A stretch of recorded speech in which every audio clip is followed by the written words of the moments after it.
High-stakes poker, that is the only accurate description of where the 2027 driver market stands after Silverstone. Nothing was formally announced, but everything moved. Max Verstappen's camp is negotiating harder than ever. Sainz Sr. was in the paddock again, both Williams' seats suddenly in play. And the seat that everyone expects to be decided first, Alpine, may be the next puzzle piece to drop before summer break. Here is where the driver market stands after the British GP. High stakes, no resolution.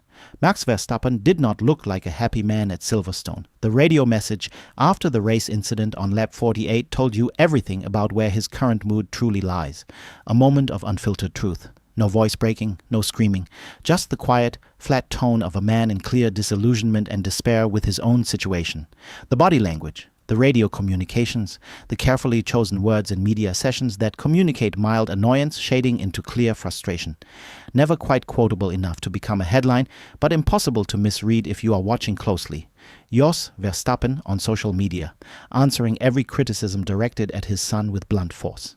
The hectoring conversation between Mekis and Oliver Mintzlaff visible in the paddock. It all fits together into a single picture. What we understand from sources close to the situation is this: Verstappen and his family, and this is very much a family negotiation, managed as a unit, are pushing Red Bull hard. The demands are real and significant. More money, more structural change. A reshuffled technical operation with both Laurent Mekies and Pierre Wache directly accountable to Max's feedback in a way that is simply not happening right now. The complaint from Verstappen's camp is pointed. The engineers are no longer listening to the driver. The car's development direction is not responding to what Verstappen is telling them. That is an extraordinary position for a four-time world champion to find himself in. Meanwhile, the McLaren rumour refuses to die. It has been denied clearly and repeatedly by Zac Brown himself on Thursday in the Silverstone paddock. Almost zero likelihood is our assessment, and we stand by it. But the fact that it keeps surfacing, keeps finding oxygen, is not accidental and is not spontaneous. The Verstappen camp is feeding it, indirectly through Dutch media, from where it trickles outward into the broader cycle. Helmut Marko, we understand, is also in the background shaping the narrative in his own way. The McLaren name stays in circulation as leverage, as pressure, as a reminder to Red Bull that alternatives exist, even if they are not yet real. Our read remains: Verstappen stays at Red Bull, but not on current terms. The technical accountability structure must change. Mekies and Wache are on notice, whether that is visible publicly or not. If Red Bull does not move meaningfully, the sabbatical option becomes the cleanest exit available. For Max, it preserves every option. For Red Bull, it creates the burning platform that forces genuine internal change. But here is the warning that the Verstappen camp should also hear. Red Bull has its limits. Even with a driver of Max's value, there is a point at which brinkmanship becomes counterproductive, where playing too much hardball damages the relationship beyond recovery. Everyone inside that organization understands what Verstappen brings. They also understand something equally important: Max is not Red Bull, and Red Bull is not Max. It is a brand concept that existed before him and is built to outlast any individual, even this one. Burning bridges is a strategy with consequences on both sides of the negotiation. Sainz. The Audi conversation is real. Sainz Sr. was in the Silverstone paddock this weekend, again. And it made certain people at Williams very nervous. We noted his Barcelona presence, we noted his purpose then. The pattern is now confirmed. He's not attending race weekends as a spectator, he is working. And the conversation he is working, from what we understand, has moved into new and specific territory. Audi. Sources place Sainz Sr. in advanced conversation with Audi representatives at Silverstone. We are not privy to the content, but the fact of their occurrence tells you precisely where this market has moved. The logic from Audi's perspective is straightforward.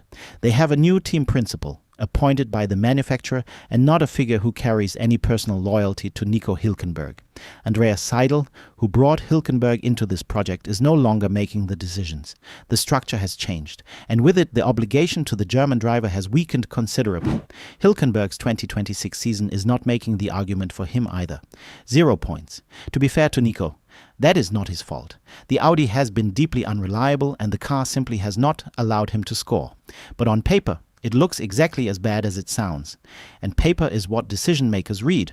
More damaging still, Gabriel Bortoleto, his rookie teammate, has 6 points, once again scoring points in Silverstone. Hulkenberg has none. A younger driver, in his second Formula One season in the same machinery, is outscoring him on the only metric that appears on the championship table. Hulkenberg is German. That carries genuine commercial weight for Audi in their home market. And he has an existing contract. Neither of those facts, however, is insurmountable if the leadership has decided Sainz is the driver they want to build this project around.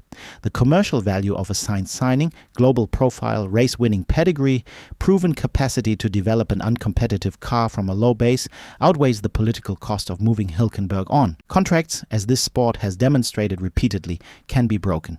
The mechanism is straightforward, and Audi has the resources to deploy it. Nico knows this, Williams knows this, and Sainz Sr. is making sure Audi knows he is ready.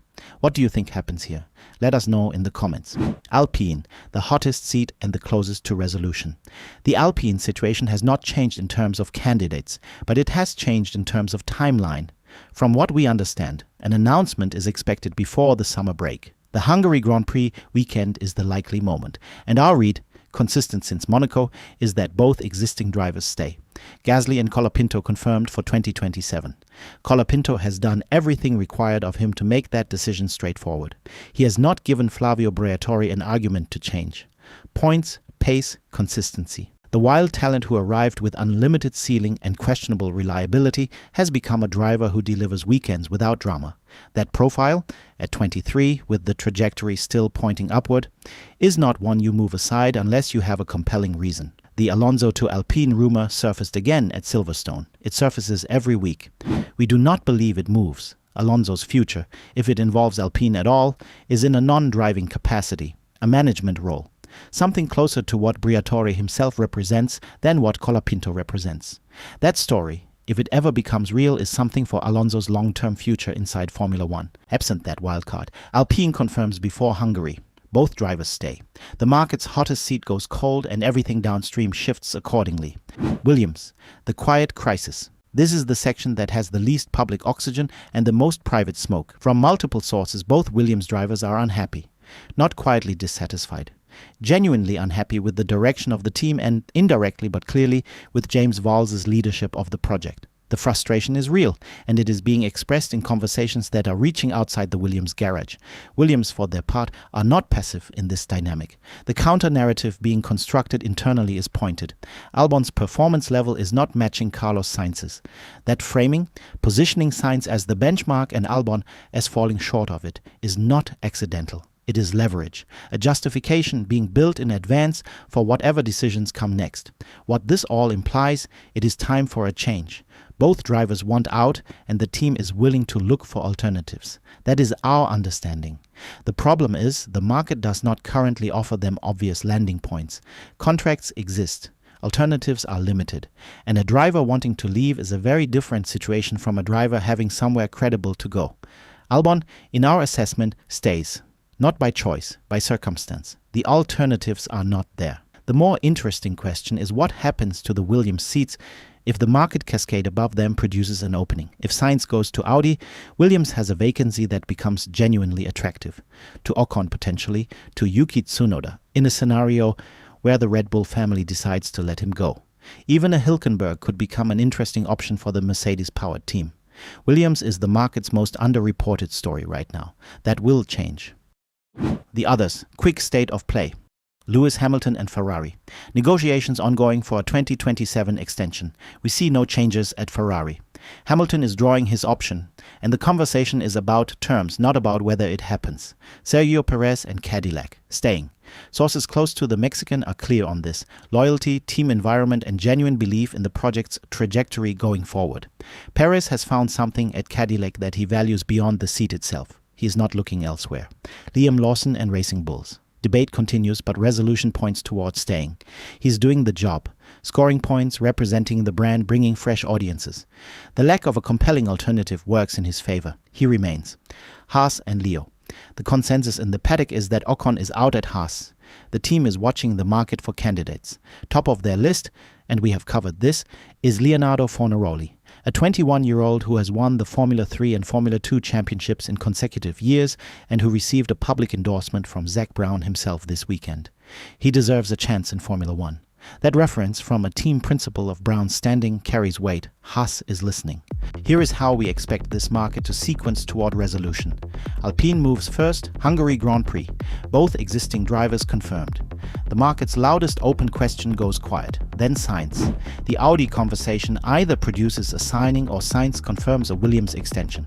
One of those two outcomes arrives before the end of the summer. Finally Verstappen, staying at Red Bull, but on new terms.